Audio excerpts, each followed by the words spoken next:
This is going to be a communications forum which is brought to us by Comparative Media Studies and the Center for Future Civic Media. My name is Chris Csikszentmihalyi. I direct the Center for Future Civic Media, which has been going for a little under 3 years now, and we're dedicated to developing technologies for kind of democratic processes in geographic communities, really with an emphasis on kind of new media and new forms of social action enabled by digital platforms. We really see ourselves as having feet in a bunch of different areas. We come out of a long tradition in comparative media studies in the MIT Media Lab of thinking through technologies for journalism and kind of reportage, and my own research group specialized in data transparency and to some degree whistleblowing as well. So you put that together and you have a fairly good excuse for why we invited these two very skilled and talented people. What I'll do is I'm just going to introduce them each one by one, reading off of bios that you could probably get online. Well, actually, only one of them. But then they're going to start by giving short lectures of about 10 to 15 minutes. No more. I'll ask some questions at the end of that. And then we have a full hour for you guys to ask questions. So what I'd encourage you to do is take careful notes, because right now it's more of a Frisbee day than a lecture day in the afternoon, as one of our speakers pointed out. And in fact, was asking if we could just cancel. But I said, no Frisbee for you. So there aren't that many people in the audience here. So it'd be great if you were ready to ask in-depth questions. I'm pretty sure that you'll have time to get follow-ups afterwards. We'll start with Linda Fanton, immediately to my left. Linda has a background in journalism, started out as a journalist in small towns of Wyoming, piecing together newspapers with hot wax and border tape and baling wire? Baling wire? No, baling wire. Not just hot wax, but also a close partnership with the readers. These rural news organizations are incredibly tight with their readers. And technology has changed a lot in the 18 years since she got started in journalism, but her devotion to journalism and a deep connection with communities has not. In January 2008, she joined Minnesota Public Radio, American Public Media, which most of you know, and a project called Public Insight Journalism, an initiative that's become a model for making news more relevant and collaborative, and for reconnecting newsrooms with the communities that they serve. At the heart of it is a network of 83,000 as of now, but it keeps growing, 83,000 public sources who share their insights and expertise to broaden and strengthen news coverage.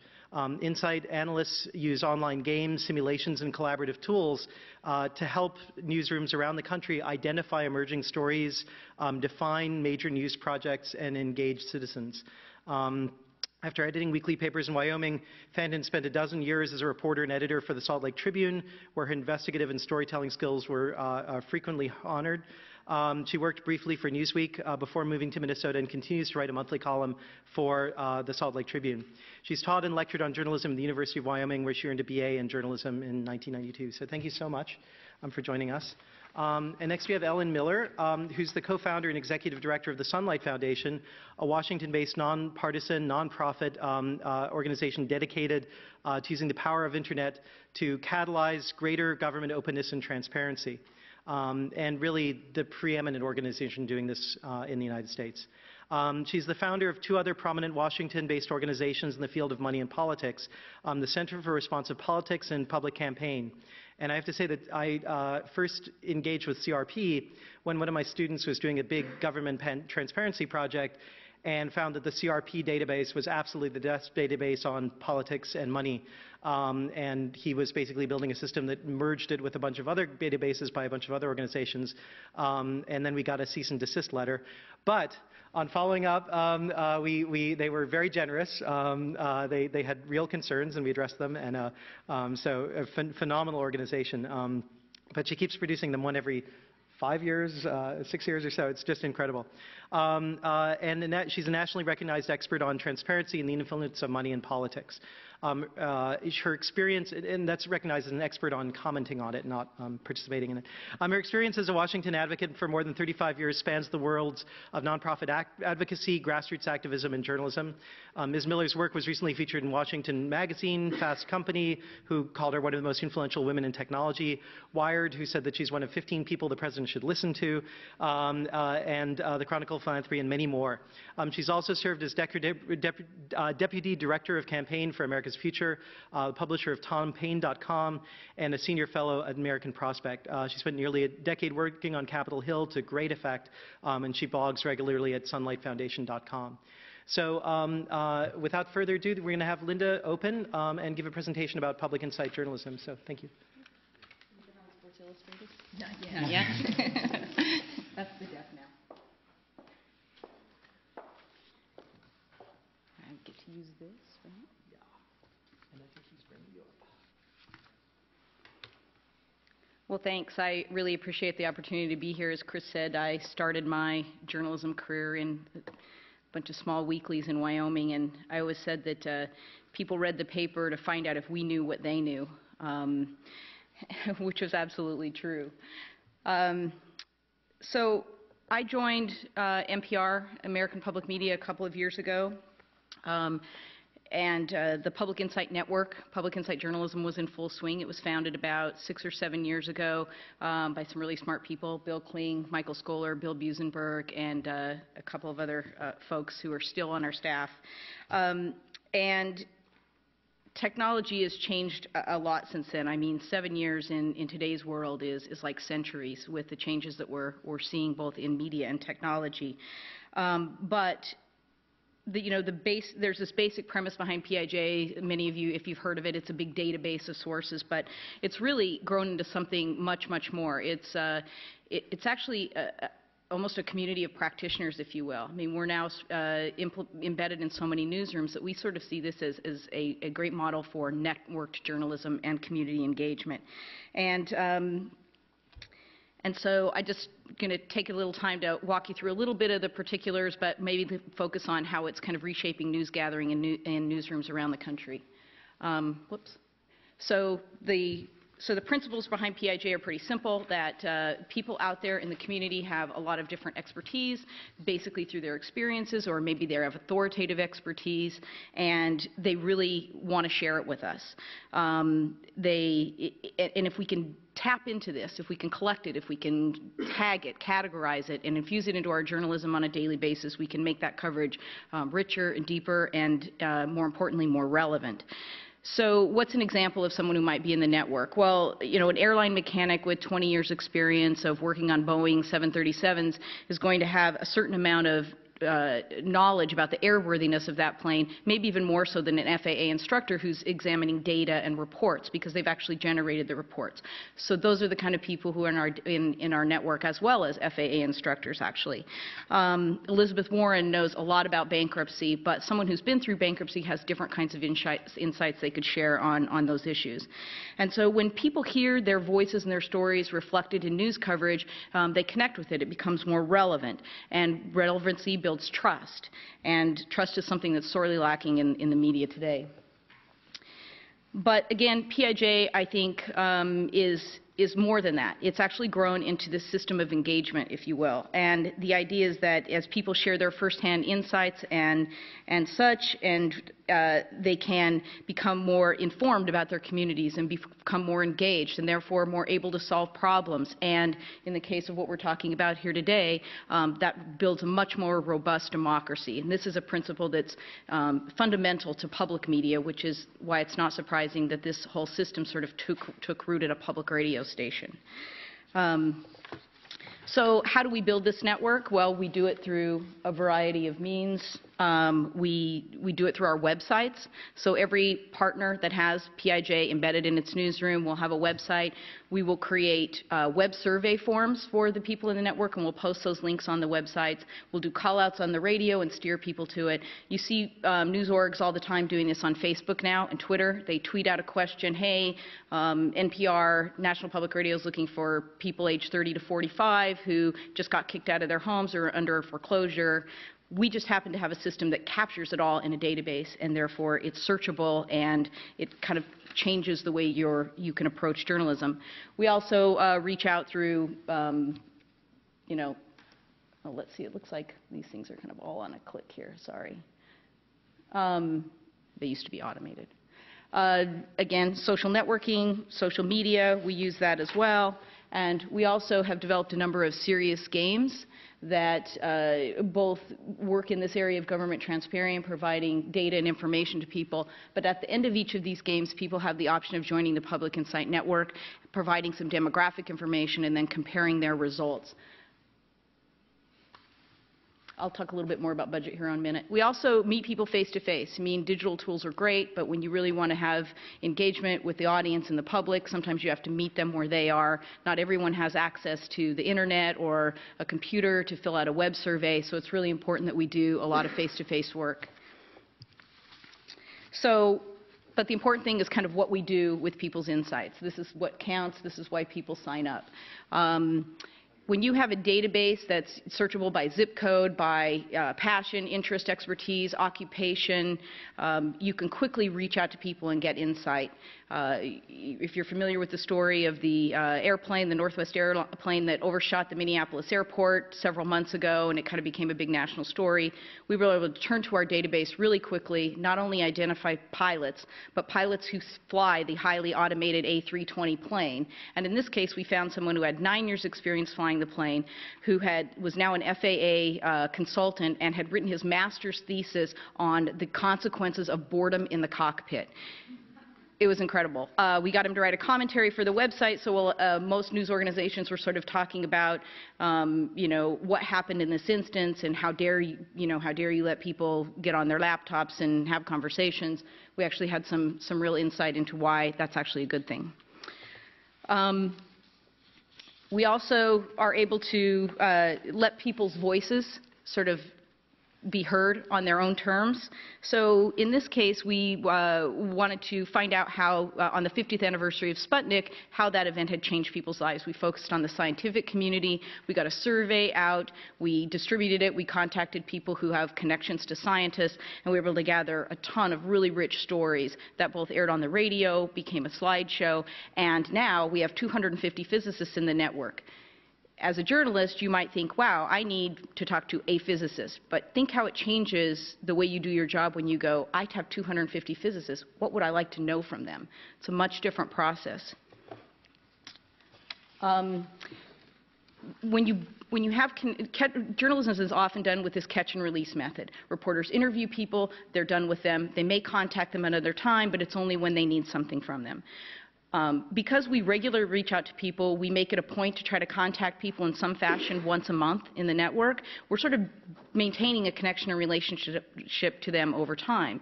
And this results in a level of trust so that they will tell us things and talk to us and go on the radio with stories that might be otherwise hard to get. In the case of Oregon Public Broadcasting, they're able to tell stories about, talk to people that the media often just talks about. So they've done series on stories of women who've had abortions, they've talked to people in bankruptcy, they've talked to people who've been in the penal system, and this is all made possible by this continuous relationship that we build with the public. One of the sort of, I think, really maybe not surprising but most rewarding parts about public insight journalism is that it often reveals stories that you didn't know you were looking for. So in this case, KUOW in Seattle, the reporter wanted to do a story about condominiums, people who were renting and they got kicked out of their apartment buildings because they were going to go condo. And because we were open enough about the questions we were asking, what we got was someone who was, used to live in a mobile home park. And 2 years earlier, the entire community was uprooted for a development that never took place because of the economy. So this reporter, it wasn't where they were looking, but it was a much better story in their opinion. Oftentimes, PIJ can help us get ahead of the story. In this case, we had been talking to military contractors and soldiers about the tensions and experiences that they have, mostly testing a hunch. And so we'd been gathering information and stories from people. So when the Blackwater scandal broke, we had a really rich contextual story to tell about these people, whereas most media organizations were still sort of focused on just the scandal, and we were able to add a lot of context to that, mainly because we had our ears to the ground. And let's see. PIJ also has the element to really make government more transparent and accountable, but maybe not in a way that you've traditionally thought about. New Hampshire Public Radio decided that they would use the Public Insight Network and those tools as a way to reach out to their, they have something called town meeting in New Hampshire. I don't know if they have it here in Massachusetts too. But they reached out to all these town administrators and they said, you know, we'd like to have some information about what are your budget priorities, what's on your budget agenda. And they got incredible response because people saw this as a public service. They'd put it on a website and there would be towns and people could click on it and see when the budget hearing was and what the major issues were. But what it gave the station was an incredible amount of information, and they were able to spot a trend in how that basically I think it was, the towns were actually discouraging reliance on property tax, and they could not have seen that had they not had this tremendous response and be able to see all that data in one place. In this instance, we'd been talking to a lot of people about the economy. People had been telling us that there weren't a lot of jobs out there with benefits. So when the state issued its regular job vacancy report, we said, well, hey, what we'd like to see is how many of these jobs have benefits and how's that changed over time? Do you track that? And they said, well, yeah, we do, but we've never actually parsed the data that way. Let us get back to you. And when they did, they were really astonished to find that there had been like an 80% turnaround in several industries, or 180-degree turnaround, where 80% of the jobs used to be benefited, and now only 20% of those jobs were benefited. So sometimes just talking to people and listening to them can teach you what questions to ask. And in this case, push government to think about the data they're collecting in a different way. I mentioned before that I think the public insight journalism is an incredible catalyst for collaboration. We've worked some with ProPublica. We did a big healthcare project with them where we queried our network and their network about what people's most pressing healthcare needs are. They then took that information and they looked at the bills before Congress and they wrote stories about how those bills would or would not meet the health care needs as stated by ordinary citizens around the country. We've also got an ongoing project with him right now around unemployment and unemployment insurance that's really interesting and gathering some good stories. I should say that the Public Insight Network, because it's self-selecting and it's not representative of the country, is not a polling tool. We don't do surveys. We don't say 45% of women aged 30 to 45 care about X. It's really a way to just kind of tap into what is important to people and what they're concerned about and what their experiences are and find their expertise and sort of bring that into our work. And so if you think about other ways that you can sort of use these tools. In this case, talk about government accountability, it's a different way. It's not that we started with a lot of data. It's that a reporter wanted to do a story about healthcare in the prisons, and after we started talking to people, we found that the real story was about all these abuses that had happened and taken place after a big riot in the Chino prison in Southern California. Because people aren't accessing the web and filling out surveys in prison, we actually found people who had relatives who were in prison and they took written printouts of our survey into the prison and had the prisoners fill them out, and then we brought them back and entered them in by hand. And this resulted in an incredible investigative report, and the state is now taking another look at what happened and launching a new investigation because of this work. So this is just a snapshot of some of the newsrooms right now that have public insight journalism, these tools, and someone dedicated in their newsroom to doing this work. We just signed the Miami Herald. These are mostly public media, public radio partners, but we do have an online newspaper in the St. Louis Beacon. We just signed the Miami Herald. We're in discussions with about 5 other major newspapers in the country, and we think that by December of this coming year, with a little bit of luck and some funding, PIJ might be actively working and influencing journalism in 40 newsrooms around the country. This is incredible when you think about the network of this community of practitioners. Not only do we have a network of sources, we have a network of newsrooms that could suddenly collaborate with one another using some of the tools that both Ellen and Sunlight Foundation have developed, to Document Cloud, which is a very interesting application that allows people to dissect public documents and make comments. So we think the possibilities and the promise of PIJ has really yet to be fulfilled. And finally, I'll just say that, this is just a sort of a testimonial, if you will, from Margie Freivogel. She's a longtime journalist, now started up the St. Louis Beacon, and she's pretty hard to impress. But I think she'd be the first one to tell you that the future of news isn't about cheaper journalism, isn't about citizen journalism, it's about better journalism. And that's really what PIJ, I think, is all about. And with that, I'll just end, and thank you very much for your attention.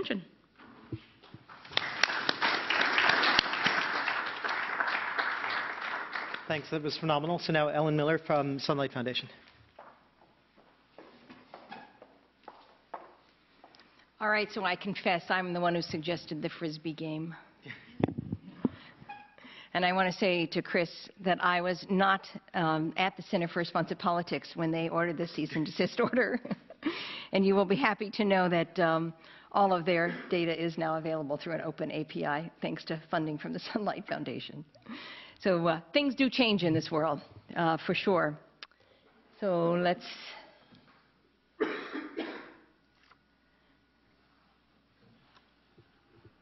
There'll be some slides coming shortly.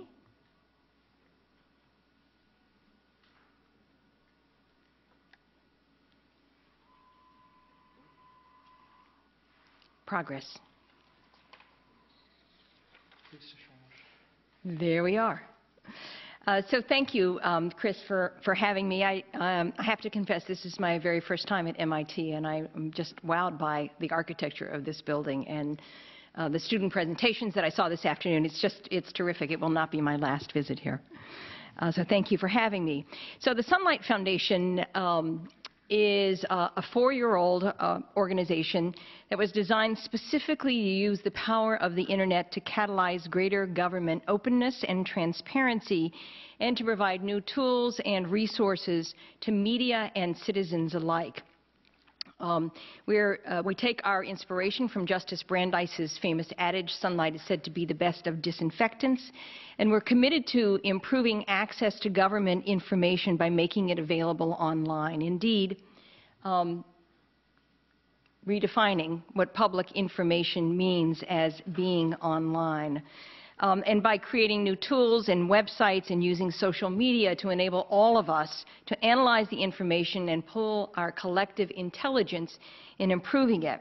Use of technology as a tool for transparency, engagement, and collaboration is absolutely core and central to everything we do. We've had a tremendous luxury of having been born 4 years ago, so we're not a long-standing NGO that has had to make a transition to this new age, and it is a terrific luxury. Our work falls primarily into 5 buckets. See, I'm thinking springtime and the beach. Digitizing data is core, and advocating for government to do the same. Building tools and websites on top of that data to make it easier for journalists, citizens, bloggers to use. Citizen engagement and is our 4th category. And the last one is what I think of as the eating our own dog food category, which is mostly doing media ourselves, becoming a media outlet ourselves. Digitizing data is absolutely core to our work. We fund core data providers because they already do it well. The Center for Responsive Politics, the Institute on Money and State Politics, Taxpayers for Common Sense, and several others. And this brings into our 4 campaign finance information, lobbying, revolving door, personal financial disclosure, earmarks.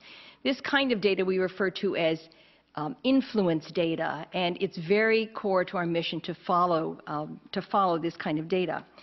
We've created new data sets, and I'm going to run through these quickly. We can talk about them later if you like, such as fedspending.org. This was the first publicly available free database of all government grants and contracts.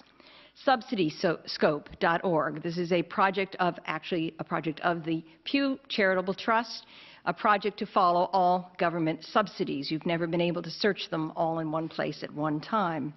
The Foreign Lobbyist Influence Tracker. This is a Sunlight database which took handwritten paper records and digitize them, 1 year's worth of these records. These are lobbying forms filled out by individuals who represent foreign governments, creating a database that was never possible to see before unless you wanted to go to the basement of the Justice Department and you happened to be in Washington somewhere between the hours of 9 and 5. So this is also a way for us to put pressure on the Justice Department to actually digitize this information. Another site, LewisDB. LewisDB, this is a site Sunlight created that scrapes 8 or 9 different federal documents such as the congressional record and executive orders and the Code of Federal Regulations that is a single searchable way, and a site called Party Time. This is a site that actually tracks the fundraising events, aka parties, so you can follow them. There's Party Time. We actually last week posted on a Google map where the parties are by the, I can't remember, Minority Leader Boehner and the second in command Hoyer. So just to see if they had any overlaps of parties there. We also created databases out of information that the White House has made available, the White House visitor logs. They do put this information out on a monthly basis, but it's really difficult to search. So we created a database out of it, and then you can look and see whether Patrick A.B., you could see his Google profile, and if we could scroll over, you could see whether he was listed on several other websites. You could find out actually who it was. And we've created a database out of House expenditure reports. These are office expenses, which Sunlight pressured the House and the Senate to release. The Senate's will come later this year. And you can determine how much money actually members of Congress are spending on bottled water in their office or sending flowers or other more important kinds of things. After having built and funded a number of databases, our holy grail is actually to build a data repository, to bring these data sets together. We think of this as a data commons, and this is our beta site called Transparency Data. Right now on this site, you can see for the first time any place a combination. This may be the project you were working on, Chris. This is all the state and all the federal campaign contributions. So you can search this site with someone's name like T. Boone Pickens, and you can see all of his campaign contributions at the state and federal level. This week we'll be adding lobbying lobbying expenditures, so you can see whether he was ever a lobbyist, whether he hired a lobbyist. And we will soon add earmarks. You can see whether he received earmarks. To me, this is the mashing of these data sets together really gets you sort of close to the holy grail of seeing the networks that make up Washington. Think as being able to look up an individual and who they funded across the board, or the personal investments of members of Congress and whether they've received campaign contributions from those interests. This will be a very rich site. Another example of what we're building on top of this data is this site, called the National Data Catalog, known as NADCAT for short. So the federal government is now releasing, has a plan actually to release all the federal government data piece by piece and put it on a site called data.gov. And we looked at that and we said, this is great, we really applaud this. However, that's just executive branch data. Where does the regulatory branch data go? Where does the congressional data go? Where does the municipal or the state data, all of which is coming online in increasing amounts? So we created the National Data Catalog, which will actually be a catalog. The last site I showed you is a repository. We're bringing all the data in. This is actually going to be a catalog which will be curated and tagged so that you can search according to your interest. You can say Kentucky environmental data, City of Louisville, and you can see anything that would have pertained to that, whether it comes from a federal source or from a state or local county source. Again, this site is in, I would say, alpha phase, but it is actually functioning, and this is a participatory source. So we will be asking citizens from around the country to contribute data to this. It will be vetted,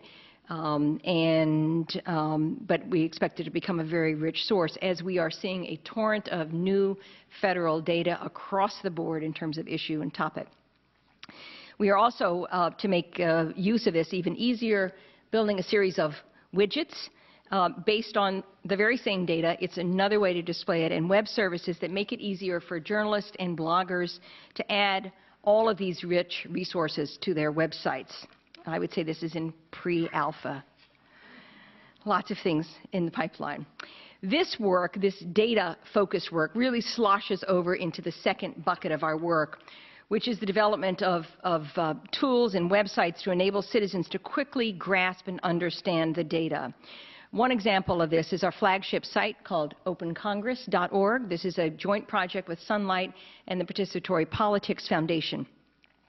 This is a site that makes congressional legislative information easily accessible because it's all open source, open code. We woke up one morning and found a site which said Open Mass. And it was all the Massachusetts data just dumped literally into this. And we are in the process now of developing an initial 5 state-based sites like this as an experiment to see if we can roll this out to all 50 states. Or you can go to a site like this called Congregate, a tool where you can mix and match data sets of your choosing. We'll give you a panoply of them, and you can decide what you want to look at. This is called Congregate, obviously about congressional information. Or a site like this called Capital Words.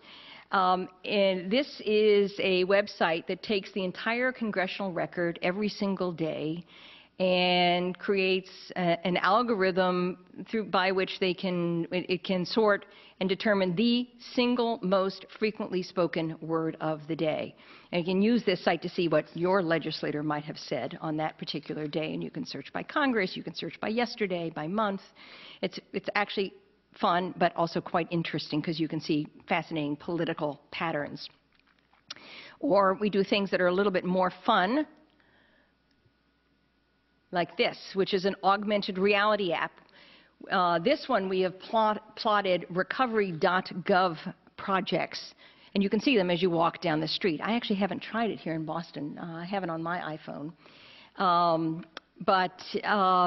So if you are interested in what's going on in your neighborhood, you could download, you could look at this. We also just plotted those parties that lawmakers are having in the same augmented reality app.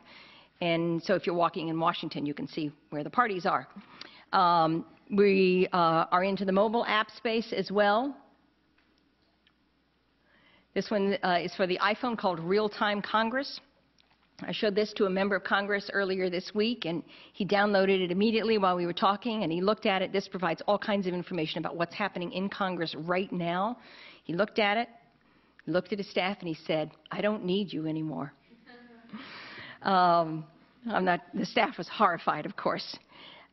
We have an Android app that's been downloaded 10,000 times, so these do seem to be of some interest. And this is our latest tool for journalists, which is called Recovery Explorer.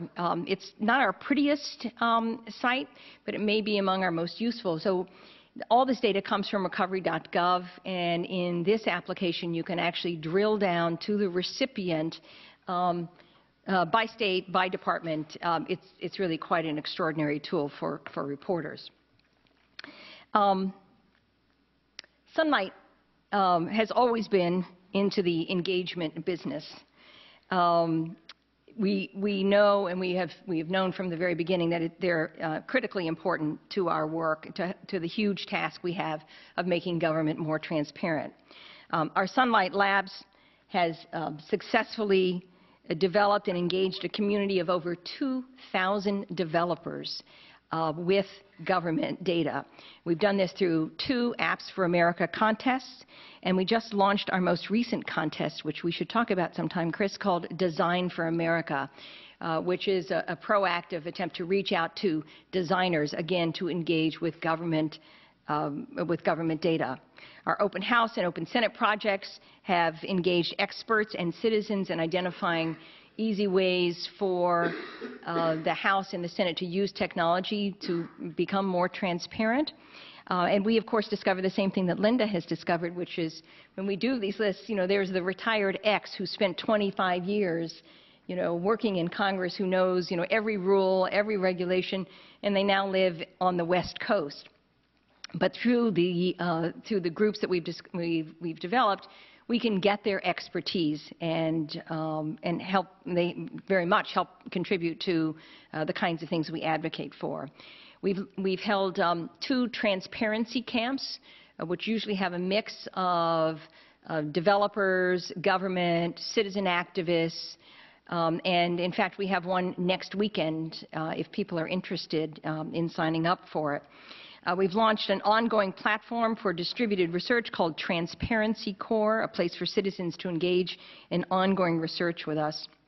And all of these sites are driven towards nurturing communities to get them more engaged, either directly themselves or with Sunlight. And our latest effort, which was actually launched this afternoon, is this project, a campaign, the Public Equals Online campaign, what we hope will catalyze a transparency movement around the U.S. of citizens advocating for online, real-time access to government data. Much of this work, this is supposed to be a slide of transparent Washington. It's the best we could do. Much of this work really is done in a way to promote a legislative agenda that we have developed really over the last couple of years. We like what we do. We like creating databases. We like creating tools and interfaces for citizens. But we actually have this radical notion that it's government's responsibility to do it themselves. We'll take it and push it to the next degree, but government is responsible, and so we have been working very closely and meet regularly with the staff at the White House on their open government directive. We work very closely with members of Congress. We have catalyzed a transparency caucus in Congress, which was just announced earlier this week. And we've helped introduce a new bill this week, a piece of legislation called the Public Online Information Act, and are working with lawmakers as well to enhance earmark disclosure.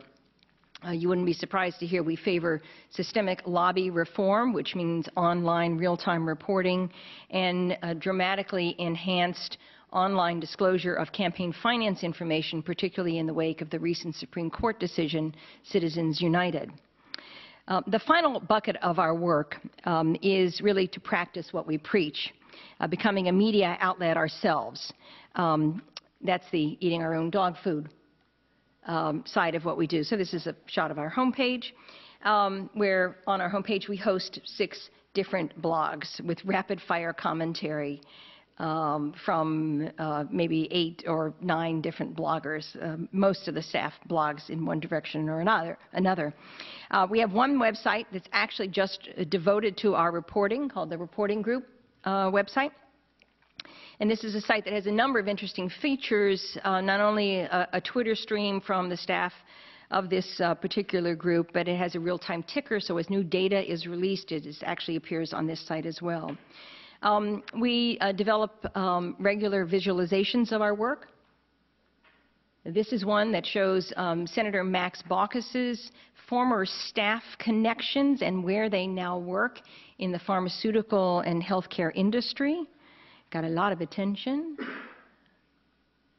This is one, people who understand what's happening with the healthcare bill using a reconciliation process.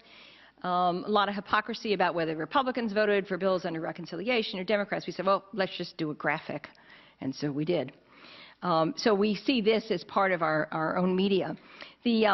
The most exciting thing I think we have done, indeed some have called it game-changing, is what we did during the healthcare summit that occurred recently. We called this Sunlight Live, and apparently we used it again today.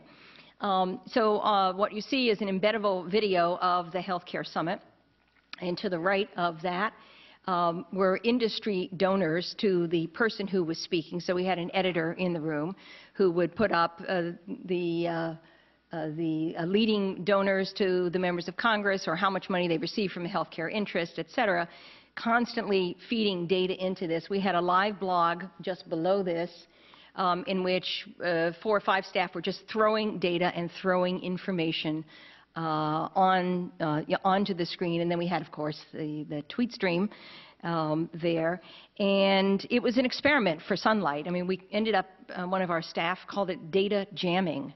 Because if anybody watched the healthcare debate, what you saw on cable news was, who was up and who was down and, who was lying and who wasn't lying. And we just pushed it aside and we said, there is data here. We should let the data do the talking. We had no idea if it would work, but in fact, it worked remarkably well. We had 50,000 people watching the debate on our site. We had nearly 10,000 people participating in the live blog, several thousand leaving actually comments or interacting with us, asking us particular questions. We had 1,300 tweets sent out linking linking to us, more than the White House got linked to, I might add. And of course, if we added up the number of people reached by those 1,300 tweets, it was 25 million people. No, I'm sorry, it was 2.5 million people. Even so, a silly number. But I think it gives you some illustration of how we use social media to promote what we're doing. That's really an overview of what we do, and I'd be glad to talk about any piece of it. In closing, I just want to say that we believe that the new technology is pushing the power to the edges. And it may be the only thing that can challenge or indeed break Washington's golden rule. So thank you.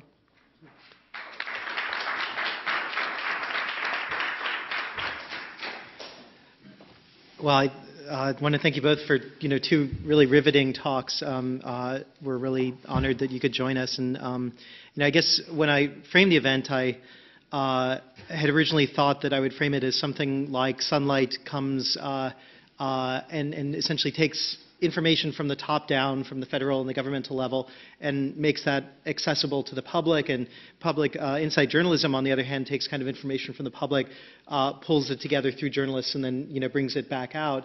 But in fact, both of what you're doing defies that kind of simple reduction.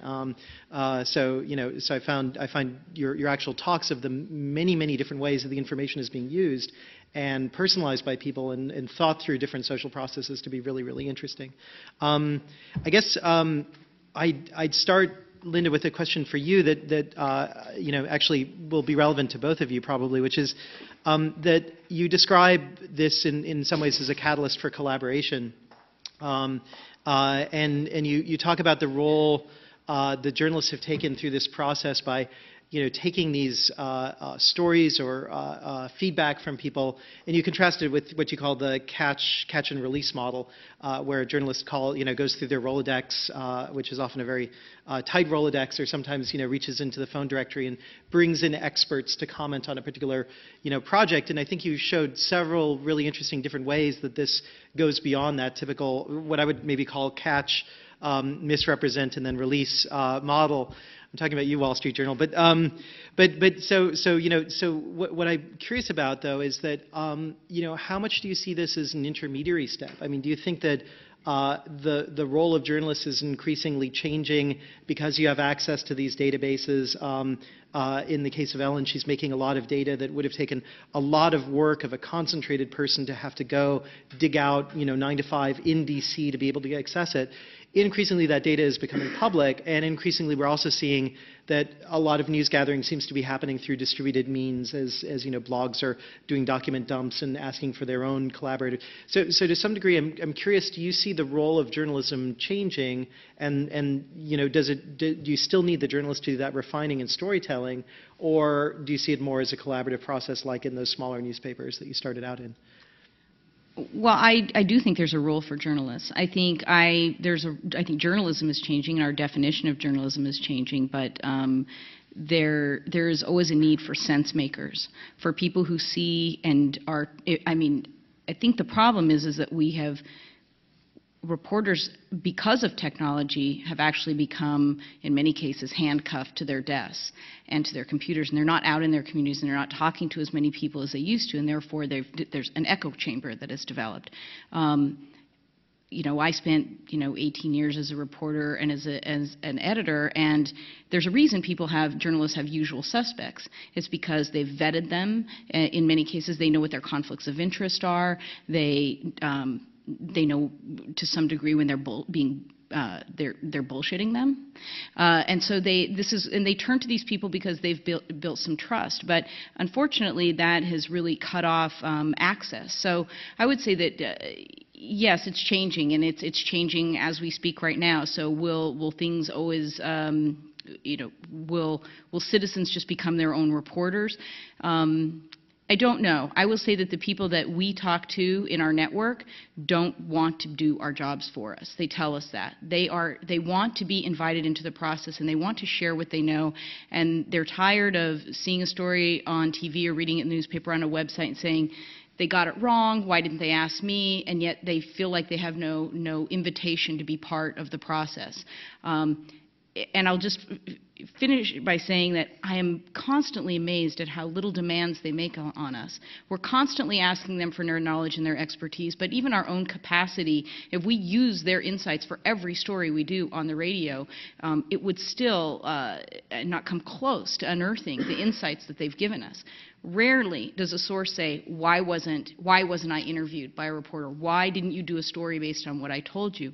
They just say, thank you for asking, thank you for listening, which is really key. So I think there is a role for journalists. I think it's constantly changing, and they need to be very open to this idea that there are other people out there doing what they used to only be the ones doing.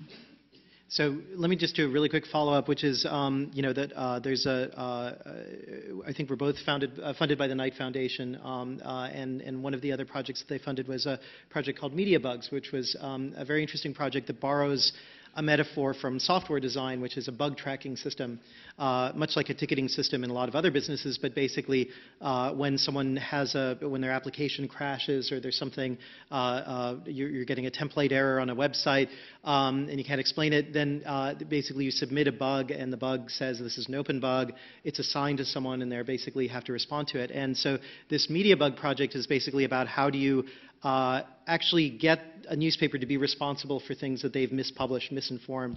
Are you finding that this kind of collaborative approach where you have this database of people who you have long-term interactions with is forcing you to be more responsible to your readers?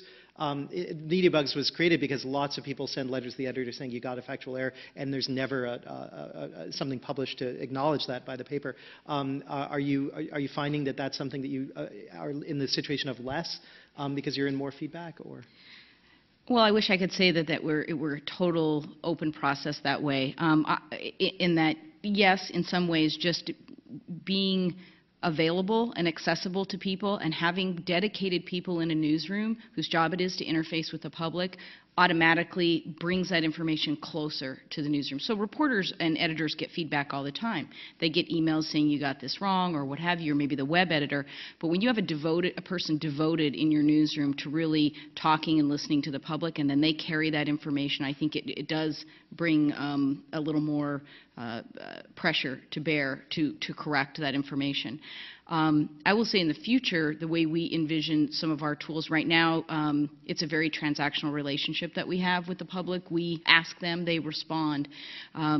We see in the not too distant future a much more transparent form of journalism, almost, where people with the insights can come in and they can actually add to a story that's already been created, even the people who might have been interviewed for that story.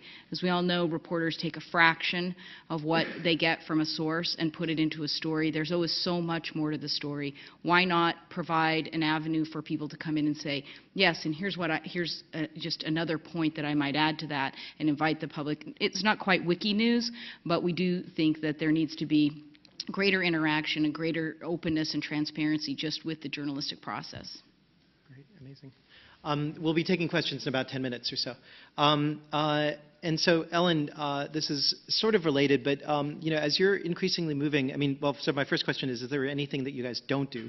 But it's a rhetorical question, so I'll just move on. So the second question is, you're moving from a space where you're putting data online, and these, it looks like you've got a web application. You probably have several different protocols by which developers can access it through an API. But you're increasingly saying that, design is really critical. Fostering these challenges for people to design with the data, building designs yourself. And I guess, one of the questions I had was, after you've done this now for a few years and have thought about it for a very long time, what are the principles by which you think about these designs? How do you recognize what an important design process is? Like you showed the augmented reality iPhone app. I wouldn't have thought about that. I'm not sure I would use it or if I would survive crossing the street if I did. But I guess the question is, what are the kind of design principles that you've come up with so far? And what are the designs targeted towards? What kinds of interactions are the best designs targeted towards? Well, when it comes to influence data and understanding the connections, the web, or one of my colleagues used to say, if you could inject a dye into the bloodstream of Washington, where would it flow? The interconnections are so complex that even your best writer has trouble articulating them in a way that doesn't lose the most ardent reader. And so for us, to the degree we can, and this is one area where we actually are, we'll be adding staff this year, is this whole visualization and infographic sort of approach to our work. We know we will reach a lot more people. A picture is worth 1,000 words. I mean, there's no sort of fundamental principle, and there's really one test in our office about whether it works. If Ellen doesn't get it within 10 seconds, you got to go back to the drawing board. I mean, it's known as the Ellen test. It's written in a public wiki. So whenever a new website or visualization, is developed, it has to pass my test. And I'm a fairly high-end user. But for us, explaining, complicated relationships which are at the heart of Washington or any state capital through a visualization is absolutely key. And so we're trying to move more and more in that direction. So I love your analogy of blood in the dye, or dye in the blood, and it, in the bloodstream, and it inevitably it ends up in the sewer. But I think one of the questions, I know that you guys have funded and I think worked with littlesis.org, which is kind of interesting because they take this graph node model of representing these connections, which is, of course, what the NSA and different intelligence organizations started doing after 9/11, moving away from traditional databases and starting looking at connective databases. And I guess that leads to kind of two questions for me. One is, what areas of professional expertise, if you assume that the old user of this data would be an investigative journalist or a regulator or someone from a public prosecutor, what kinds of professional expertise are you drawing in from now or looking to draw in from in the near future? Well, it's the reason for the visualizations, I think, is to reach to a more popular citizen-focused audience. I mean, we actually do believe that citizens can go to a site like Transparency Data or the next version of it, which is more easy, will have an easier interface on it, and become their own investigative journalists. Now, they are not their own investigators, not to say they're being investigative journalists, but it's sort of the combination of the availability of data, the combining of data with combined with social media and the ability to talk directly to your legislator sort of says, well, we should be designing for this kind of constituency who will turn around and send an email or tweet or comment on a member's Facebook page and say, you just gave an earmark to Corporation X, and you took money from that corporation. Explain yourself. I mean, until the social media became as prevalent and as part of our daily life for so many people, you couldn't have that sort of immediacy of it. And so that's the kind of constituency that we're really trying to pull towards. Okay, excellent. I have one more question for you, and then we'll open it up. If I could ask the audience to use the two microphones on either side so that the online audience will be able to hear you later. So the last question is completely self-indulgent. I just want to know, what can we expect from Citizen United? How is that going to change the game? She says with a deep sigh. It is very hard to predict what the Supreme Court decision, Citizens United, will have. I mean, essentially, I don't know if people are aware of it, what it said was that corporations can spend any amount of money any way they want directly.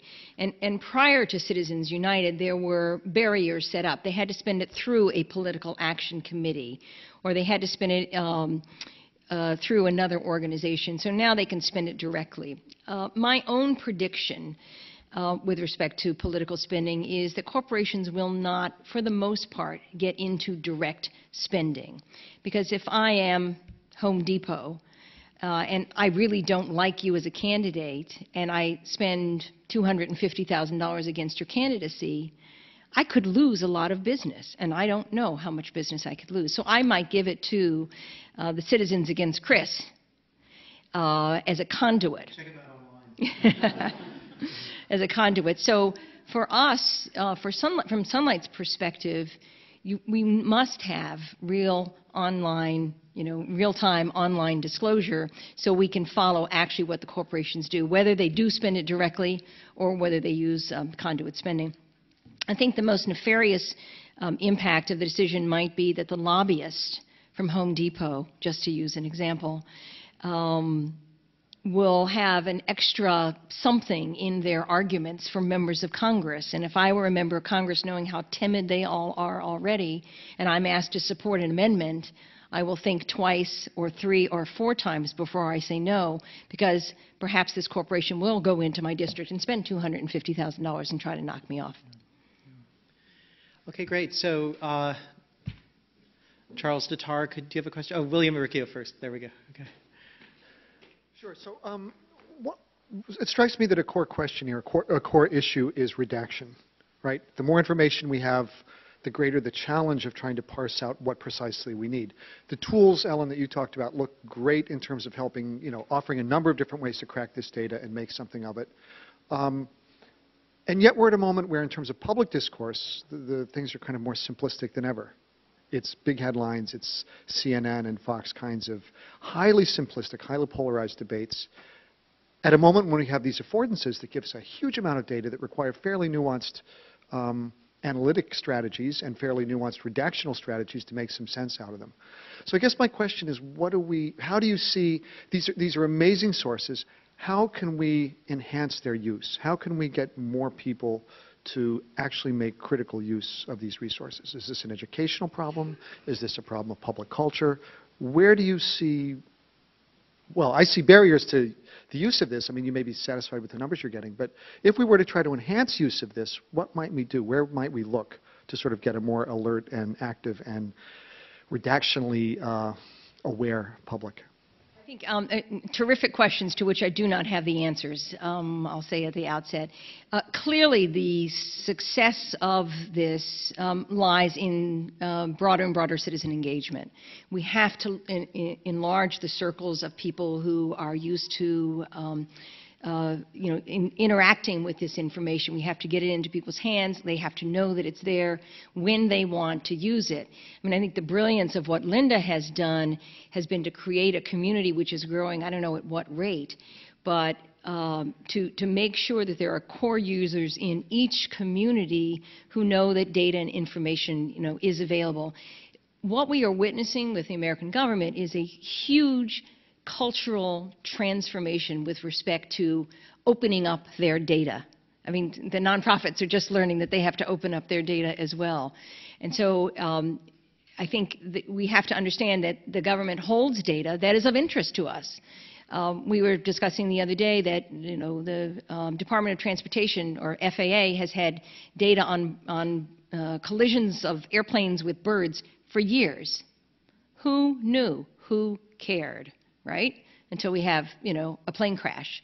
And so I think the first goal, at least for us, is to get the data there and then to begin to figure out what's of use to people and direct people in that direction. It is an educational process, for sure. If I can just intervene for a second. Word engagement is a crucial word, important word, and yet we're living at a moment when there seems to be a highly engaged public in the tea drinkers out there, who seem really who seem very good at sort of replicating a discourse they're given. They're highly engaged but not critical. Highly engaged but not actually looking carefully at the data, or if they are, I don't know what data they're looking at. So it strikes me that engagement is a crucial preliminary stance, but it really doesn't get, at least looking at what's happening right now, it doesn't seem to get very far in terms of turning engagement into critical engagement. It is a challenge. I would agree with you. And from our point of view, if you can put the data out there, perhaps you can change the nature of the conversation. And that's what we were trying to do through that Sunlight Live experiment. I'd just like to add just 2 points. One is, I think we could do a better job of asking people what kind of government information they want. I think we simply presume, because we're interested in journalists and certain kinds of information, that that's, you know, what people really care about. And I know that it's heresy to say this, but maybe there are a certain number of people out there who've kind of accepted that money influences politics, and we just keep cramming to them that it shouldn't. So I think we can start by asking people a little more about what kind of information they want access to, and not solely just provide them what they ask for. And the second thing is that certainly with the creation of Budget Hero, I mean, our idea there was, who is going to read the federal budget? Not Congress, I mean, let alone their constituents. And so, but not everyone can spend a couple of $100,000 to create a serious game that takes CBO scoring for all of these public policy options, and then hires reporters to go out and create the pro, the con, and the social impact statement, and then hire the coders to put it all, and then a designer to put it in some sort of interactive, you know, gaming format. I don't know that that's a long-term strategy, but behind it, it was make it fun, make it interesting, give people information in a way that they can absorb it and understand it. And so I think what Ellen was saying about data visualization and some of these other techniques, this isn't just shiny object, you know, kind of gadget journalism. There's a real purpose to being able to deliver information in an engaging way, and it doesn't have to be complicated.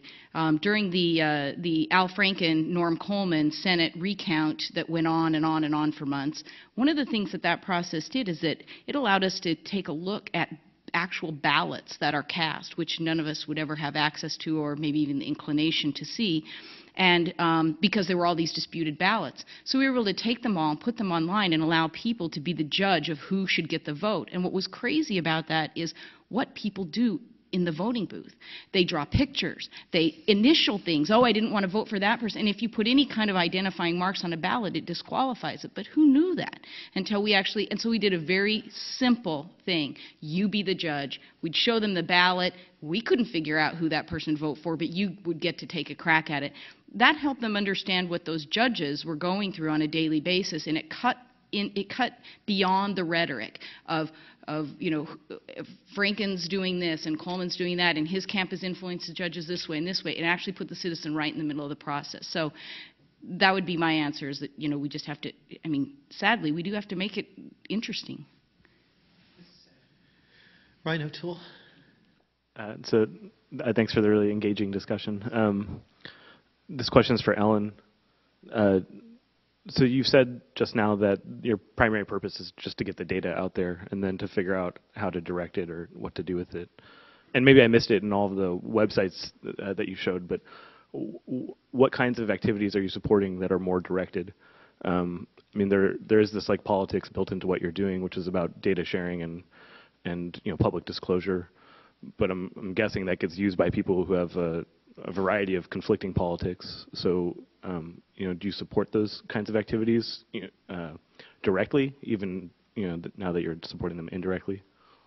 I should say you raise a really good point that that our allies in the fight for greater government transparency come from both the conservative political side of the spectrum and the liberal side of the spectrum. It's fascinating. I've never worked on an issue that had that kind of salience across the political spectrum. To date, Sunlight's funding has been just in 2 areas, and it's a relatively small part of our budget, actually smaller and smaller part of our budget. We have funded people who digitize data. Literally, that's what they do. Some of the groups that I mentioned. And we've funded people who have interesting ideas for building tools and websites to access that data. So the project that Chris referred to, littlesis.org, or the Participatory Politics Foundation to create Open Congress. Some of these are joint efforts. Some of them are just out-and-out grants. And to date, we have not funded any activism around using the data. But the campaign that we announced today, the Public Equals Online campaign, is really designed to be a grassroots campaign for people who want to work on getting greater government transparency at the municipal level, at the state level, at the federal level. And while we will certainly use that campaign to help support some of our own legislative initiatives, we will be, or at least we're thinking of making small grants to people in various communities who have ideas of ways to pressure their governments, city councils on up, to create more transparency, whether that's, for data or engagement or, using technology for collaboration. So we will be looking into that. But like much of what Sunlight does, it will be an experiment. We'll have to sort of figure that out as we go along. Charles Tatar? Question that's slightly related to his question, but so from an information theory perspective, information is something you don't necessarily want. It's noise. I mean, white noise carries more information than speech, for example. And if you imagine the limits of both of the projects you're working on, if you had 7 billion people in your Rolodex to call, or if you had high-definition video and audio of every square inch of Washington and every municipal government all at once, this wouldn't be very useful to anyone. And the thing that's powerful about what each of you are doing is the narratives that get constructed through that data. And so from an aspirational angle, or looking forward to an ideal world, who would you say should be controlling the narrative, and how should they be controlling that narrative? I was going to say, mumble something about journalists. So, Linda, why don't you? I don't know. I don't know who should control it. I could say that I think that it should be more people who control it now. In fact, I'm glad you brought that point up. I hear people all the time say, well, especially people in the journalism reform movement, that journalism needs to be more like a conversation. Well, I don't think journalism is a conversation. I don't think it's a lecture either. And so, I think that there has to be some people who are paid to do this work. I think some people will be passionate about it, but at some point it's hard. Good journalism is hard work. So often the information that we get as we solicit with some open-ended questions from people in the network, we don't have people going, you ought to look at this. There's a real scandal going on here. There's really something terrible here or something. We just have people who tell us stuff that they don't even know it might be newsworthy. So it takes someone to read that and kind of have that sense of journalistic curiosity, and then the means, both the time and the means to follow up and figure out where that story really is. So I think that we need a robust media. We need paid journalists. I think that's becoming increasingly more difficult as news organizations struggle financially and lay people off. I don't know what's going to fill the void. I mean, as Clay Shirky says, we're in the middle of a revolution where the old model has been tossed out before we know what's going to replace it. So I just don't know the answer to that. Yeah. And I think I react a little bit to the notion of who's going to control this. Control has been, I think, for too long in a very narrow set of hands who have now lost control, and that is mostly a good thing. At least at the moment, it's a good thing that, not all news flows through the New York Times and the Chicago Tribune, and the Philadelphia Inquirer. So the fact that there are hundreds of thousands, millions of bloggers out there, some of whom nobody's ever heard of, but I follow every day until I get bored with them, and then I get rid of them, and then I find somebody else who's writing interesting stuff. To me, that is, it's small d democracy, and it's very exciting to see it. Now, am I going to take a fact on something from an unknown blogger? No, I'm going to double check it. But this is a very exciting time, in sort of the civic education and participation of people, and technology is what fuels it. So I'm not so. I mean, I sort of like the fact that control is, has moved beyond, like who's going to control the data? Well, I should control the data, right? Government should make it available, and I should be able to filter what I want. And there should be easy ways to search for it. So, again, if I'm interested in immigration, I should be able to type in a website, immigration, and get all the data about immigration, whether it's state-based or federal-based. So it's that kind of new approach to to lack of control that I think is very important and very exciting.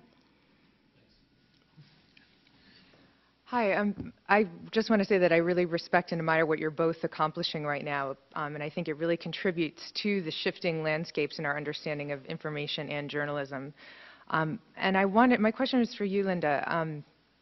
With Public Insight Network, I wanted to understand in the context of conversations about citizen journalism and social media, where everything exploded, everyone said everyone's a journalist, and I sense a bit of not a backlash, but kind of a coming back to center, where there's an understanding or respect that journalism is a craft and that you need those voices, but they also need to be more open and more listen to people more, as you say.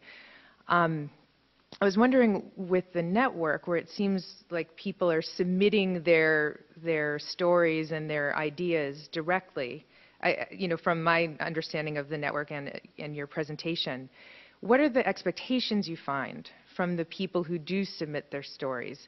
Do they, you mentioned this a little bit, but do they want follow-up? Do they want to be tracked? Do they want to be notified, credited when their stories are used? Do they have an expectation of privacy or an expectation that you'll share their information and their names openly?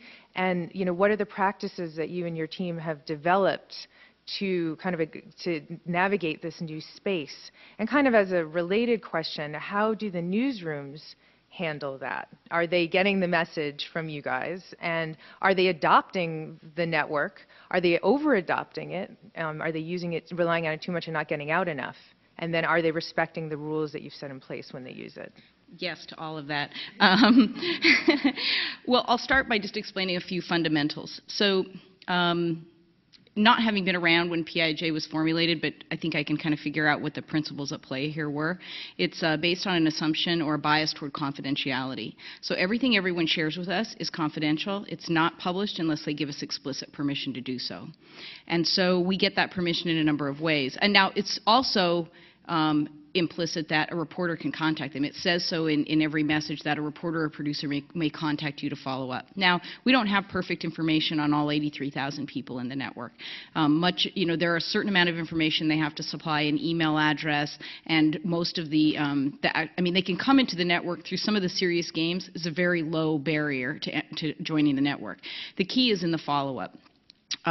So for starters, every person who signs up for the network gets a thank you note, and they generally get a few of the queries or the kind of journalistic questions that we might be working on. Everyone who responds to a query gets a thank you note, and it's not just sort of an automatic generated thing. It's the analyst who actually issued that query will provide some synopsis of what came of it without violating, when they're not quoting, Joe Citizen over here in this community, but they're saying, here's kind of what we learned from this query, and by the way, here are links to 2 stories that came from it. So if it actually results in a story, everyone who responded gets a link, unless it's, so far down the line, which gets me to the next part, which is how the newsrooms adopt it. We're 7 years in, and we're still learning new applications, and we're still fighting newsroom cultures. I mean, the truth is, and I don't see this ever changing. Part of the thrill of journalism is the aphrodisiac of discovery. It's the reporter knocking on the door and being invited in and finding this incredible world on the other side in the story, and they get to bring that to light and they get to follow up on it. To the extent that Public Insight journalism does some of that, takes some of that away, or does some of that for them, there's a little something lost there. So if you're the journalist on the other side of a pitch from a story that comes from an analyst who's been talking to a lot of people, you may have 10 stories you can't get to already. That may just be seen as another story on the pile of what you might want to get to. So there's a lot of salesmanship that goes on in what we do. I mean, we do reporting. We don't just sort of say, hey, here's 5 things people told us, do what you want with them. Some reporters and editors truly embrace it. Again, this idea that you can do prospecting, you can test a hunch as opposed to source finding, which is anyone can say, I used to get these emails as a reporter, does anybody know anyone who? And I got this it was very frightening one day when I woke up and realized that a number of stories in the newspaper were built on journalists and people journalists knew personally.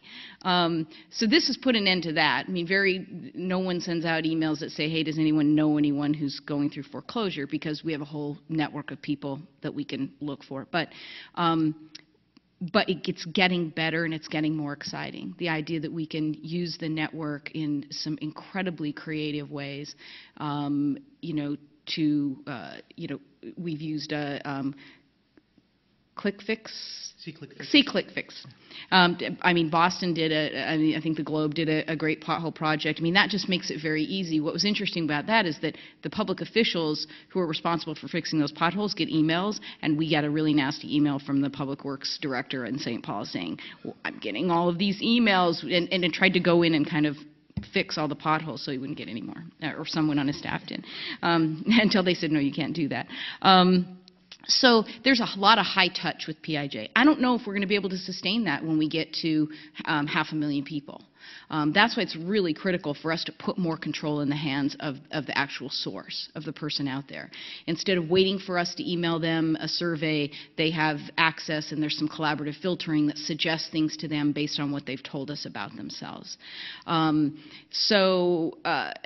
our strategy is not to prescribe to newsrooms that use this tool, these tools in this network, how to do it.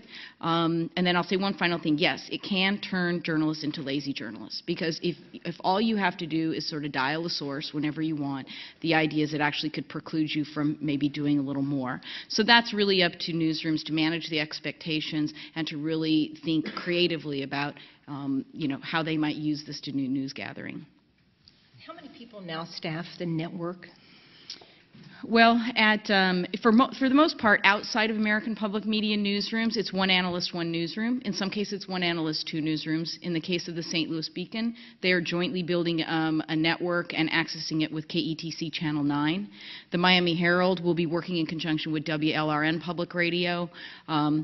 We're now, actually next week, this will be announced that the Corporation for Public Broadcasting is funding several local journalism centers, which are basically a handful of public radio stations, all who will hire a reporter to do blogging and reporting around a certain topic area. So we have one analyst who will be part of an agribusiness reporting network. In that case, it's one analyst in 5 newsrooms. So it really depends. At American Public Media, where it was developed, just Marketplace, the business show, has 3 analysts. So that's quite a different ratio. And at Minnesota Public Radio, we have 4 analysts that in some capacity are doing something. But not all of them are just querying the network. We have one analyst who does nothing but blog full-time on the economy based on insights that come in from people in the network. We have one person who focuses solely on outreach. So if we have if we know we need to reach people and we have a big gap in our network, we actively go out and find them. Republicans. When the Republican National Convention came to town, we knew we would need more conservatives, so we sought them and we brought them into the tent. So it really depends, but for the most part, it's kind of right now one analyst, one newsroom. It's cool to hear you guys say that Democrats and Republicans seem excited about transparency in government, but transparency seems antagonistic to those in power. Can you talk about how you make a pitch to someone who's in office to get them to support open records laws and other transparency efforts? Or do you actually leverage that by bribing them with, or threatening them with dirt that you've already uncovered? It's a tough sell, I have to say, in Congress. We often talk about the notion that Congress has erected a firewall around itself, so nothing goes out, nothing comes in. But it's breaking down. I mean, I think from our point of view, the whole notion of transparency as a popular position, people in the country like transparent government. When Sunlight was founded 4 years ago, and we haven't done any polling, we asked a series of questions about, would you like to see members of Congress disclose this, disclose that, et cetera, et cetera. And everything we polled, and this was a bipartisan conducted poll, and equal number of Democrats and Republicans responded, they all said yes. 80% said yes to everything that we could possibly move. So It is not an easy sell with Congress because information is power. They get that, right? And we're asking them to let go of information, which is to release power. I mean, it's not unlike journalists. I mean, maybe it's down a notch or two. But, the notion of what do you mean citizens can actually contribute to my journalism? It's sort of a wearing away. The fascinating thing for me, because I've spent so many decades in Washington, has been the new administration's stance with respect to greater transparency. And so we have been encouraged by them, and I actually think, I see our strategy shifting somewhat because the administration has made a number of very important steps. They're not perfect by any means, and they still do a lot that's not real transparency, but stuff that we've put into the category of transparency theater. But it was day 2 of the administration when the president issued a directive, and he said, give me a memo, OMB, within X number of days and tell me how we're going to use technology for transparency, collaboration, and engagement. That's a flag in the ground against which we can measure progress. And so there have been enough positive steps forward. The wind sometimes blows from the White House down to the Capitol.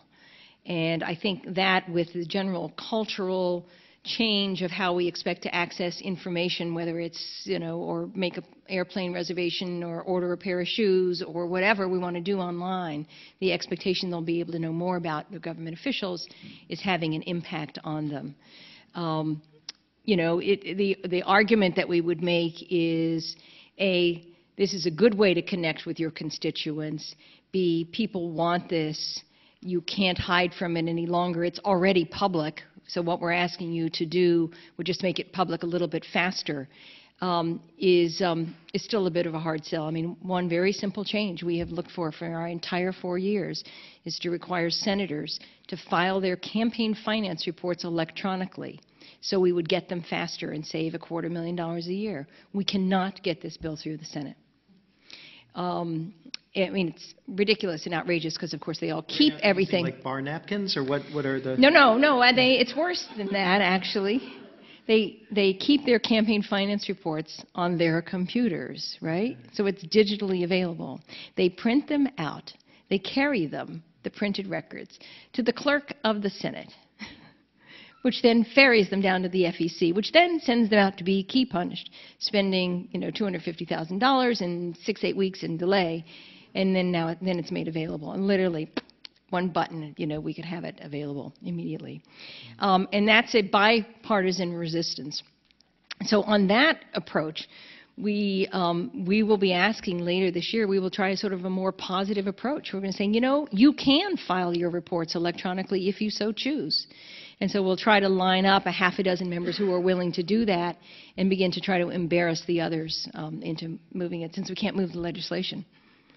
I know that people since the 80s have been basically putting public data online to kind of force the issue, Carl Malamud and other people.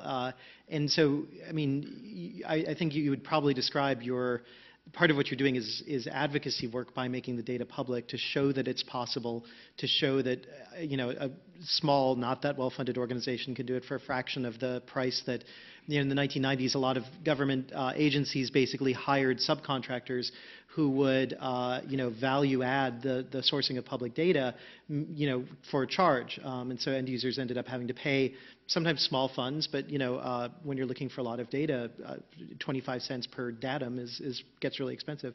So how much do you see this process of leveraging? And you said your strategy is changing. What's the next strategy after that, kind of prying it open by making stuff public? Well, we have, it was an accidental success. We funded, I mentioned earlier, a website called fedspending.org. It was the first publicly available database on government grants and contracts. It was a 3-year grant to a nonprofit for $320,000. And it took them 6 months to get the database up and running, and it was a huge success. About the same time they were building that data site, a new piece of legislation was passed, co-sponsored by then Senator Obama and Senator Coburn, requiring the federal government to create a database nearly identical to the one we had just created. a long and involved story about it eventually passed, and the very first thing that OMB did to get their government-run data set up, no, they didn't scrape it. They actually purchased the license for the software. And so we had two nearly identical databases, and we still do have two nearly identical databases. The fascinating piece of the story was that the appropriation to build the government database was $12 million. Ours cost $320,000. So we thought, wow, we have a business model because the nonprofit got $600,000 from the government. And my colleagues in the nonprofit said it was a nightmare. It easily cost us more than $600,000 in terms of, the pro bono time to negotiate with the government. So I think we do feel that we can kind of show them how to do this, in some ways. But we're very pleased with the administration and the steps forward they're taking, even though they're somewhat flawed. There's no guarantee that future administrations will be as responsive to this. So, That is right, which is why we're anxious to pass legislation that requires all publicly available information to be online by law, because what the administration is doing now is only by directive. It could be pulled at any moment. It will not be in this administration, but it certainly could be by future administrations. I just want to add one thing, which is this idea that there's sort of resistance, and how do you get government officials to see the wisdom in sharing information. I think it depends on what information you're asking for, and also what's your definition of government. If government is just politicians, then yeah, I would agree. But government's made up of tens of thousands of men and women who work every day and are really proud of the work they do. And so I think we need to think a little more broadly about what we're asking for and who we're asking it of. Now, in terms of data and spending and all that, absolutely, there's a few people who have their, who have the keys to the safe there, or the combination to the safe, and getting them to sort of make it readily available is a real challenge. But when you're just talking about information, that example I gave about New Hampshire, it did not take any convincing to get town managers around New Hampshire to submit information about their budgets, because they saw it as a public service, and they actually appreciated the radio station being willing to help them get the word out. But it was the journalists on the other end who actually looked at the information that was being provided and saw a story and then pursued it. So yeah, if you're just going to ask people how much money is someone giving your campaign, I think there's certain kinds of questions that are going to meet with resistance, but there's a lot of other information and insight and that we could be seeking that we're not. So we're taking a very narrow view of what is government and what information people might want. I think, we've Sunlight's done a couple of things. One is we sometimes identify what we describe as low-hanging fruit. So you ask for information, and everybody goes, sure, why not? Sure. Then we had one campaign which I don't think actually really worked, although we could claim it was successful. We asked 2 election cycles ago, we asked members of Congress to post their official calendars online, to sign a pledge that if they were elected, they would post their official calendars online.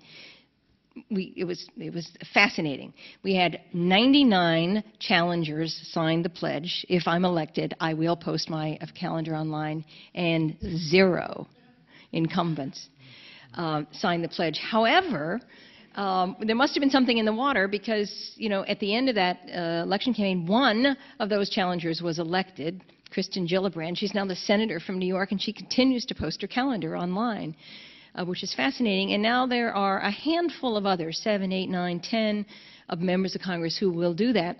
And the value in that, I think, is my life, is really an open book.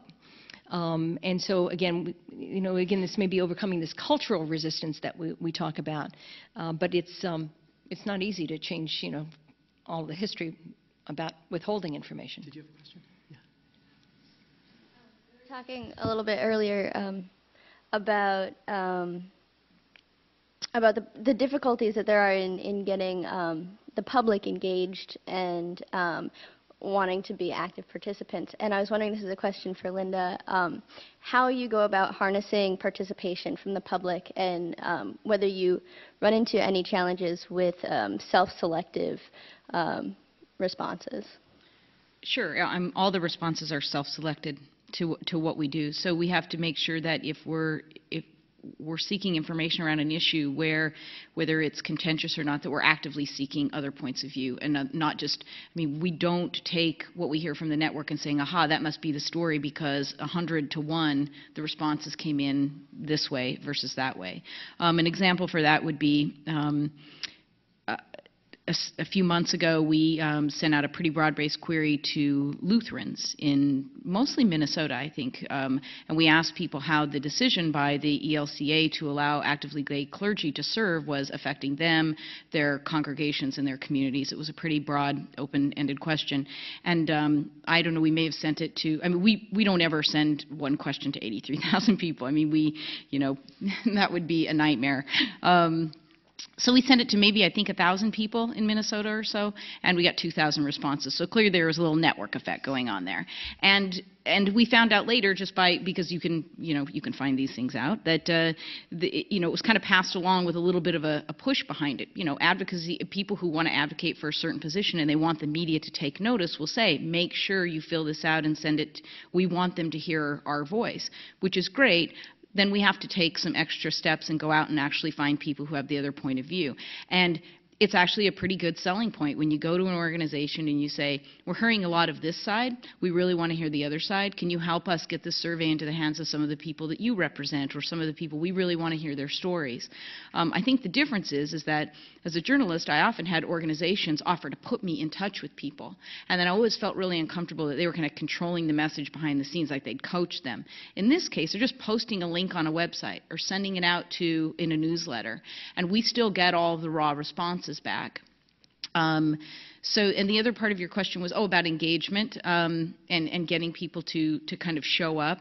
Well, it's a strange thing. When you ask people for their thoughts, experience, their knowledge on things that they really care about, it doesn't take much more than that.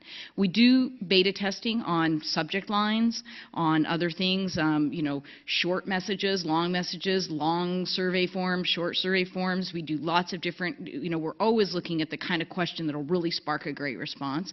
We find the question, tell us a story that helps illustrate your point of view, really works well. People actually will then, and we've learned a lot of lessons about yes-no questions often give you yes-no responses. So there's some of that about just getting a certain level of response back. But there are times when we will send something out, we think we'll get a great response and we get nothing. And there are times when we're really surprised. Does that answer your question?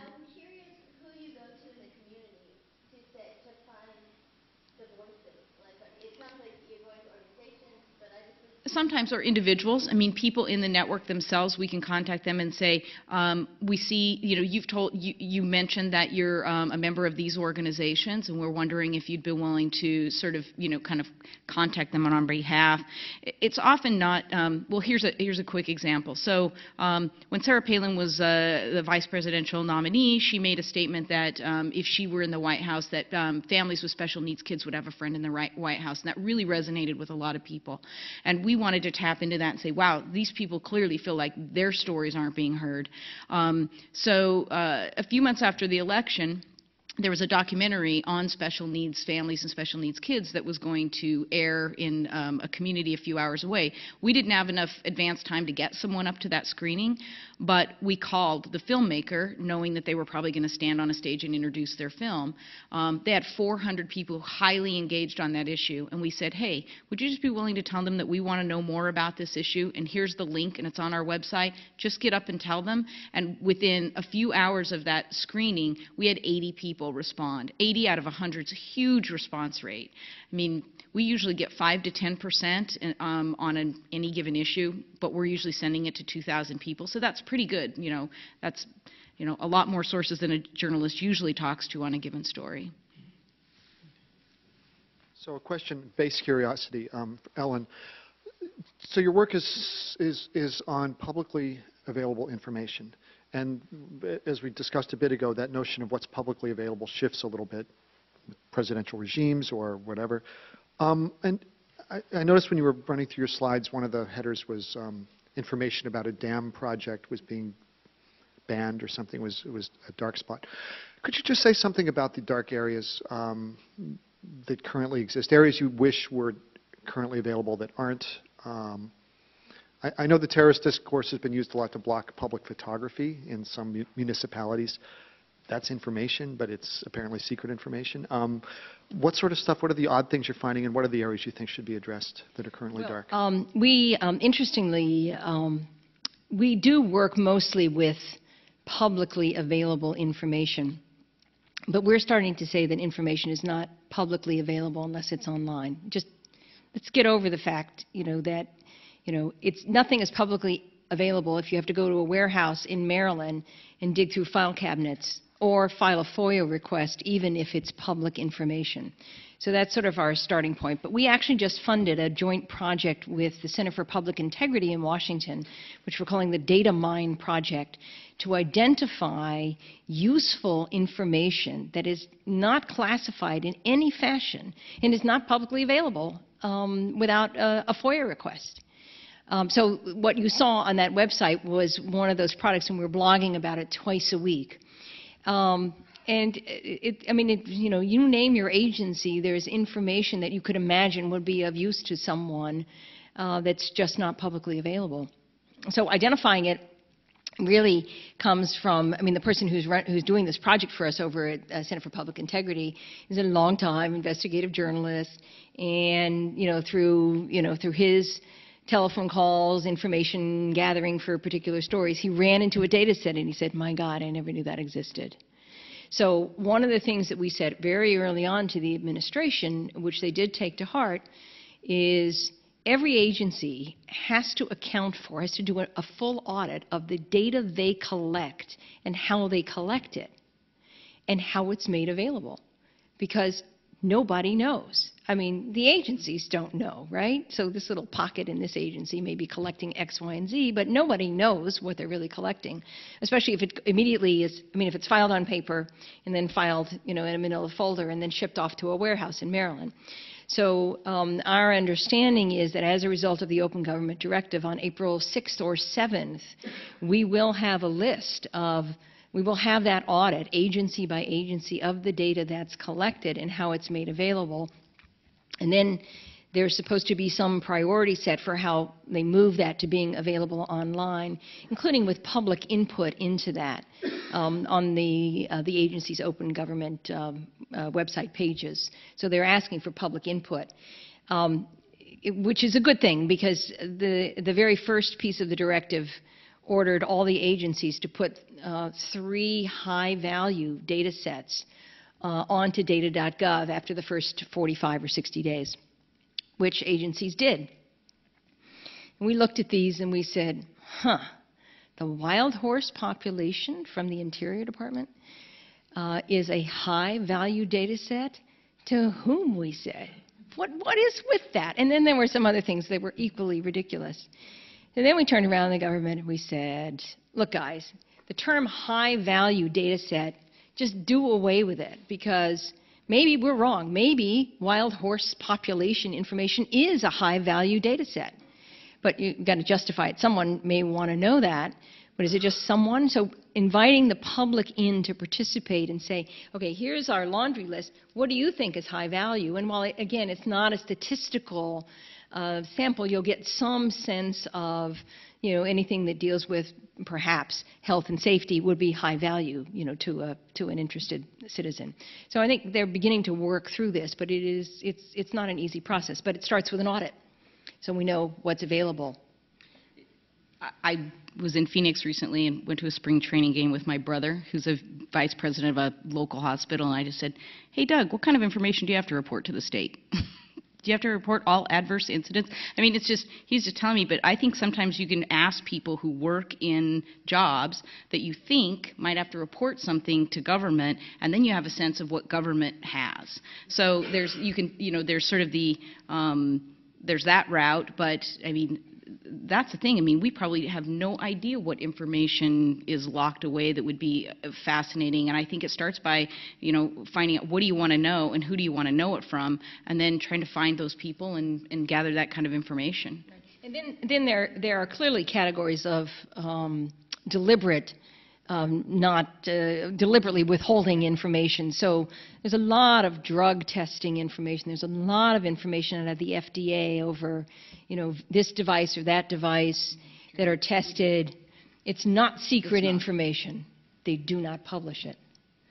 But we need to know what it is before we can request it. You don't know what you don't know. That's a great segue to a question that I had, which is you talk about the fact that the data is not provided, and it's data that is on the operations of private institutions, of pharma companies, so I guess the question for me is that we're seeing radical shifts in public and private data.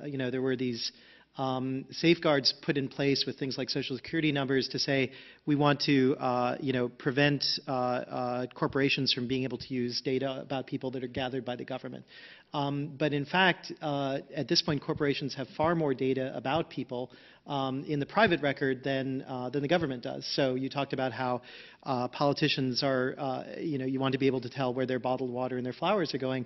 MasterCard has that data for me right now, and I'm not in the public domain. So how do you approach this question of public and private data? I mean, obviously your mandate is on the public data, but increasingly we're seeing real changes in people's lifestyles where, I'm not actually surprised that new politicians are better about posting their calendar online, because in fact that's a choice that like 14-year-olds are making nonstop. So you won't actually have to go and photograph them with their mistresses. They'll be posting on Facebook.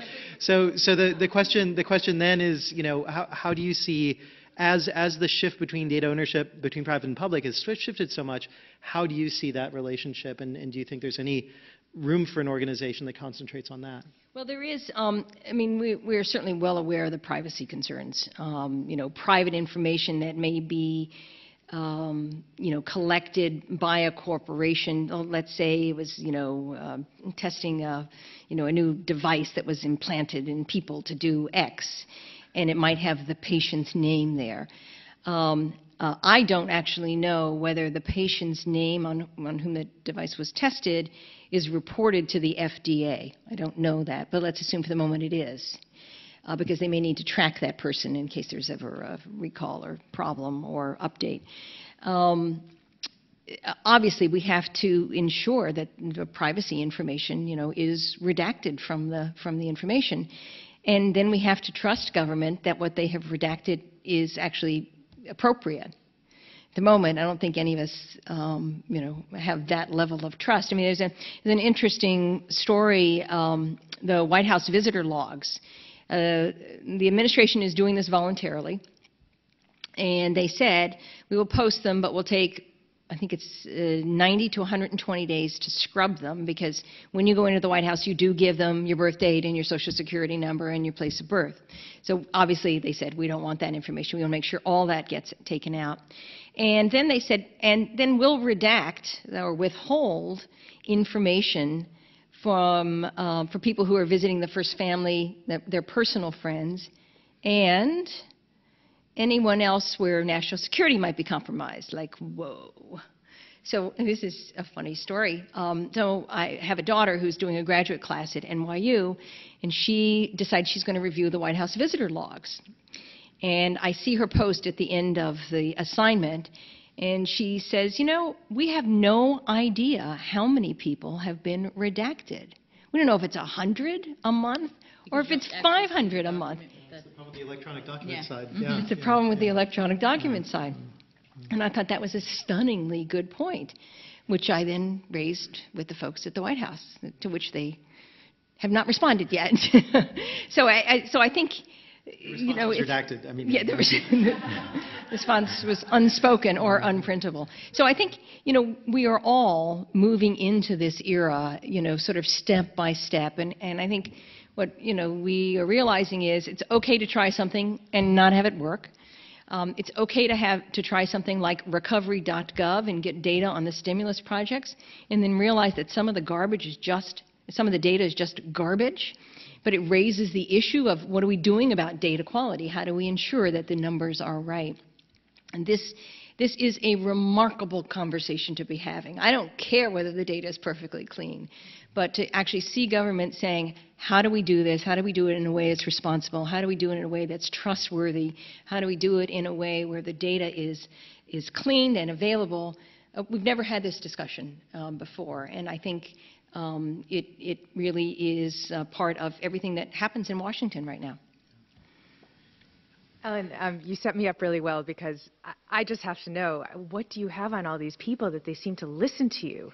I mean, is how you seem to really have influence and access in order to make not only requests for data, but demands on what should be in that data set. And I'm curious what the Sunlight Foundation and what your leverage is in all of this. I'd like to say it's all us, but I have to say it's a confluence of ideas. We have a wonderful chart, which I didn't show you today, of the mentions of the word transparency for the last 20 years in the New York Times. So one of our data visualizers did this great chart, and I asked him last night to double-check the numbers. When Sunlight started in 2006, I think the number was something like 410 mentions of the word transparency in the New York Times, and last year it was nearly double that. I'd like, of course, to take full credit for that. I can't. It is, I think I said this earlier, it is a cultural shift that's happening. We expect stuff in real time. I want to know what the weather is. I want to, contact my other daughter. I do it by text messaging. Government is playing catch up, I think, to where the rest of us have moved in terms of, real-time information and how we live our lives online. So I'd like to say that Sunlight's fully responsible for it, but we're not. I guess, kind of follow up on that too. I'm curious whether you have, who are the advocates within government that are communicating most with you and most receptive to your mission? Politicians, but also within the different departments. Are there particular departments that you're speaking with more? And then related to that also, we were talking about who controls information, what gets released. How much in the designing of your transparency kind of platforms are you also thinking about getting information that's not publicly available, but that could be made publicly available to people within the government who want to leak information, whistleblowers or other people? Well, there's a large community of nonprofits in Washington who have been in, I would say, the public information space. There's actually a coalition called the Open the Government Coalition. And I believe it has something like 50 or 70 members, different nonprofits who have joined it. It is a coalition. It has fought in the past mostly on FOIA-related issues. Within that, there are probably 5 or 6 major organizations who are part of the constant, discussions, arguments, lobbying that goes on both on Capitol Hill and in the White House.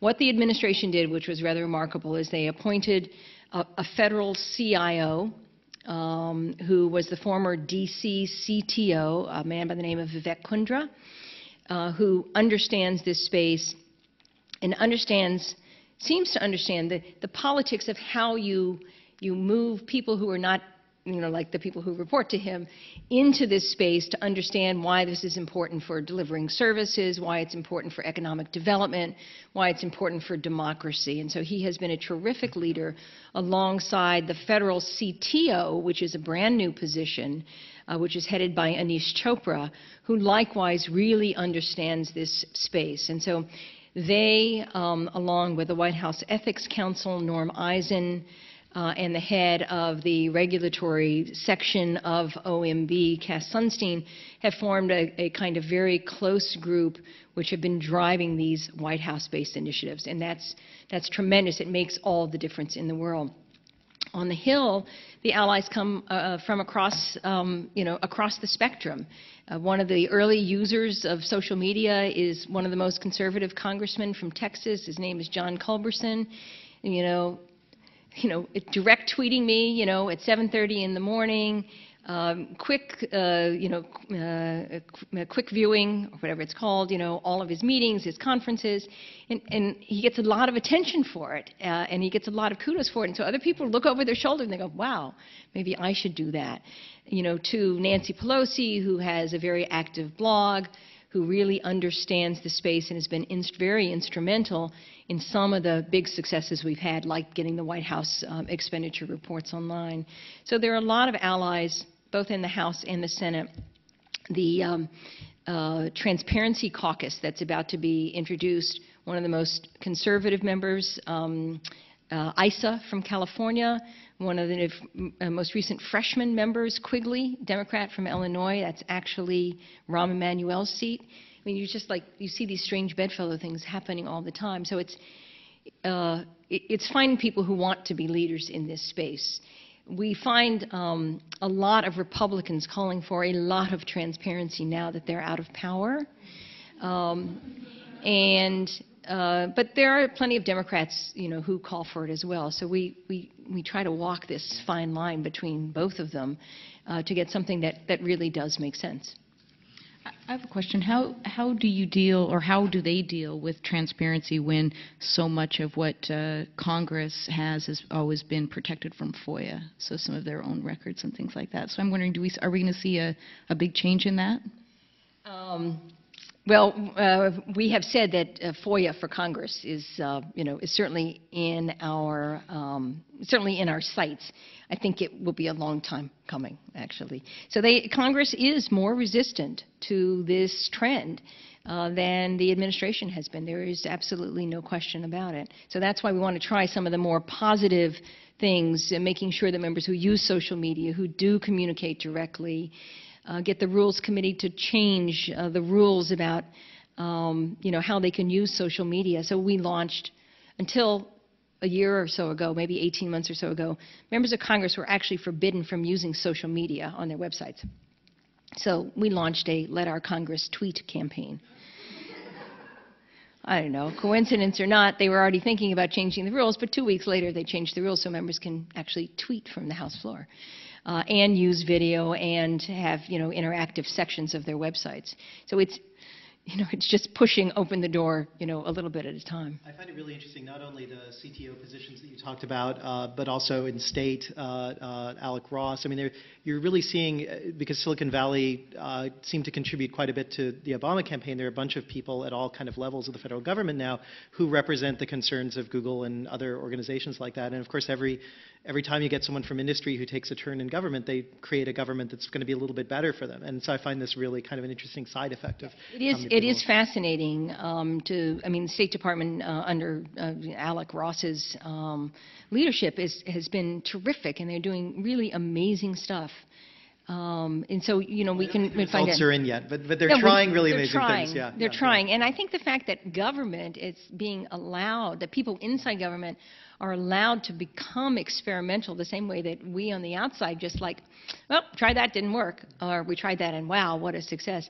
That represents pretty much of a major transformation in the way that button-down government usually works. And certainly states, there are a number of states out there, I think, who without pressure from organizations like Sunlight or anyone else are just sort of doing some of this on their own. Now, they may not be doing it quite to this extent, but I know when I was in Utah, all campaign contributions are electronic, they're searchable, you can follow legislation, you can sign up for email alerts every time a bill is amended. So I think it would be wrong that the assumption that all government wants to keep all government information secret, but there's certainly, there's enough resistance out there to make us cautious. But yeah. And enough cities now have made, D.C. has made their information available.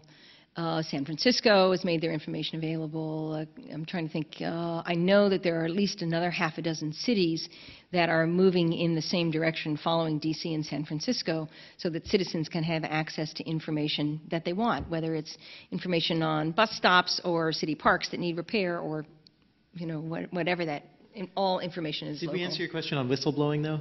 Yeah, that was the second question, was just on leaks and whistleblowing. To what extent are you thinking about strengthening the role of internal, agents of? Yeah, Sunlight doesn't really deal in the whistleblowing, the sort of that method for reporting information, but one of our close colleague organization does. The Project on Government Oversight has a series of recommendations with respect to whistleblower protections to protect them. They also deal in the area of government contracting and oversight in that arena as well. So I'm going to have to call an end to this, but I just wanted to mention that we have a reception upstairs at the R&D Cafe, and assuming that some of you have kids to get home to. I think we have enough drinks for everyone.